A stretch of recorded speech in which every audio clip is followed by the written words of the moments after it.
สวัสดีครับมาพบกับเออีกแล้วนะครับนะสวัสดีครับกลับมาพบกับช่องเออีกแล้วนะครับนะวันนี้นะครับมา DIY นะครับนะตัวกันศาสตร์นะครับกันศาสตร์ไร้เสานะครับนะ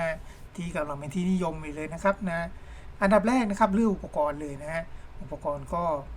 อุปกรณ์ที่ต้องใช้เนี่ยไม่นับเครื่องมือนะครับเครื่องมืออันนี้คงเข้าใจกันดีอยู่แล้วนะครับว่ามีอะไรบ้างนะก็อุปกรณ์ที่ใช้นะครับก็จะเป็นเหล็กนะเหล็กกล่องนะครับนะเหล็กกล่องเอ่อตัวนี้เนี่ยผมใช้เป็น2x4นะครับ2x4นิ้วนะฮะ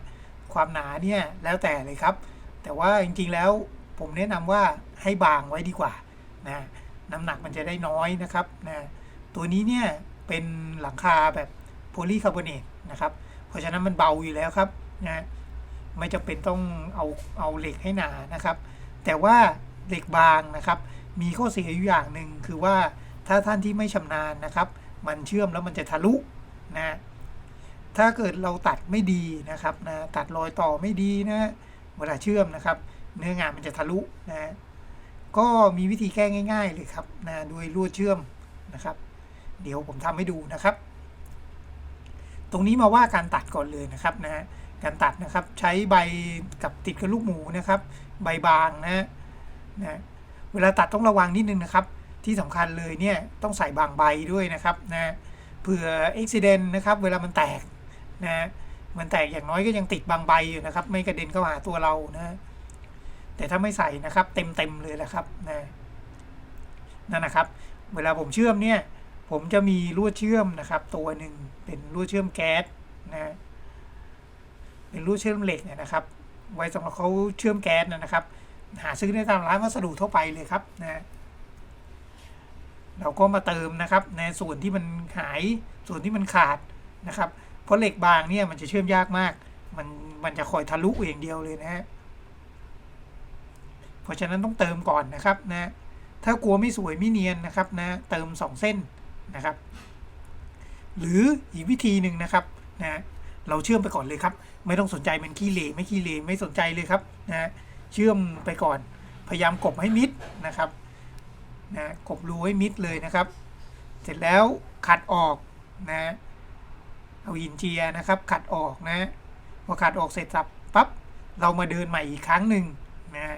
เดินสวยๆเลยครับนะเดินใหม่ให้เนียนๆเลยนะครับอันนี้ก็จะได้งานสวยเลยนะครับแต่สำหรับงานที่ต้องโชว์นะครับนะประเภทนั้นนะครับแต่ถ้างานที่ไม่โชว์นะครับไม่ต้องซีเรียสมันมากนะครับขัดนะใช้หินเจียติดตัวใบขัดเหล็กนะครับขัดก่อนนะขัดก่อน1ครั้งนะครับนะขัดพอมันเป็นเส้นๆนะครับนะขัดให้เรียบร้อยเลยนะครับเสร็จแล้วเนี่ยเอาตัวใบขัดกระดาษทรายนะครับนะก็ต้องไล่เบอร์นะครับใบขัดกระดาษทรายเนี่ยไล่หยาบๆก่อนนะไล่ตัวหยาบๆนี้ก็ไล่ไปแล้วแต่เราเลยครับเบอร์80เบอร์120อะไรก็แล้วแต่นะก็ไล่ขัดไปก่อนนะครับเสร็จแล้วค่อยมาขัดเบอร์ละเอียดอีกทีนึงพวก350อะไรพวกนี้นะครับแค่นั้นพอนะไม่ต้องไล่ไปถึงเบอร์500หรอกครับนะเบอร์500 600ก็มีนะครับแต่ไม่จำเป็นผมมองดูว่ามันไม่จำเป็นนะครับสำหรับงานที่ทำสีนะครับนะไล่ไปจบที่เบอร์350พอแล้วนะครับพอเราทำโครงกรอบสี่เหลี่ยมเสร็จแล้วเนี่ยเราก็ใช้เหล็กนะครับใช้เหล็กตัวนิ้วคูณนิ้วนะครับแค่นิ้วคูณนิ้วก็อยู่แล้วครับนะนิ้วคูณนิ้วนะครับมาใส่เป็นตัวลังนะ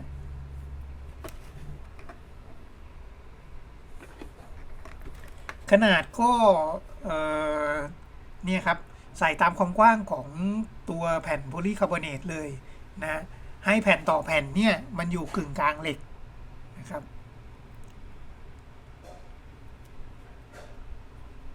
ค่อยๆทำครับค่อยๆเก็บงานไปนะครับนั่นนะครับออกไฟใบขัดกระดาษทรายขัดเก็บแล้วนะครับ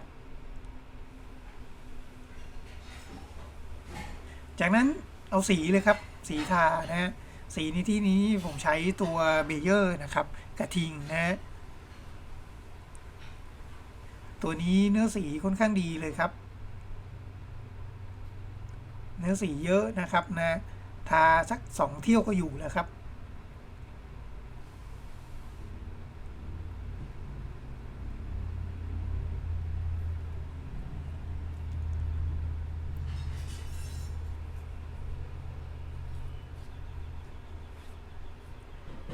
นะครับทาเลยนะครับนะเสร็จแล้วนะครับมาตัดเจ้าแผ่นโพลีคาร์บอเนตนะอันนี้ผมตัดให้ตัวเว้าตัวลังด้านบนนะครับ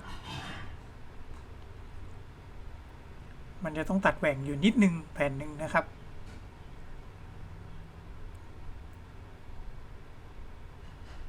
แผ่นโพลีก็ใช้คัตเตอร์ตัดได้เลยครับ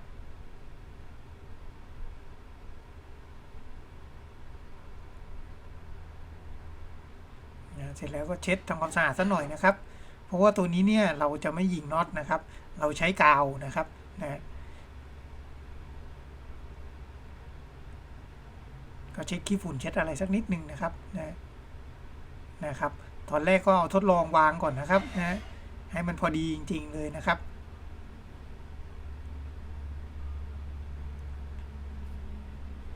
เวลาติดตั้งเนี่ยนะครับนะมันจะเป็น3ด้านนะครับ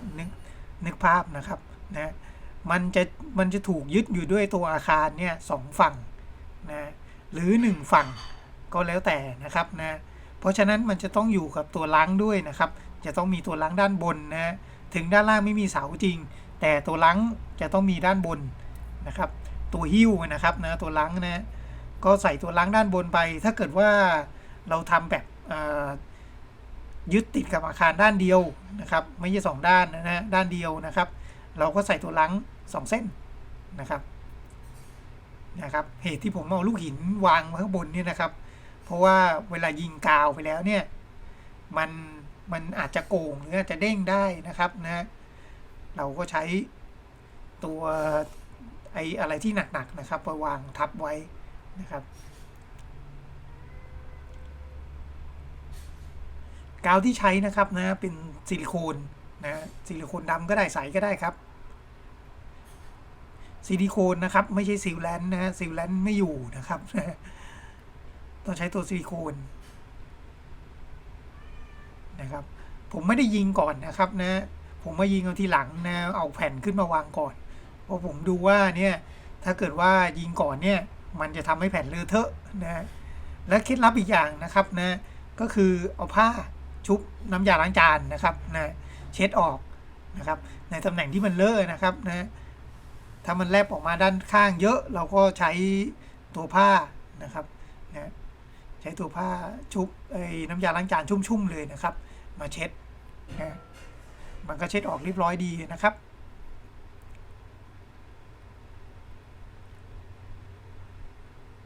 ก็ค่อยๆยิงนะครับยิงให้ทั่วๆเลยนะครับ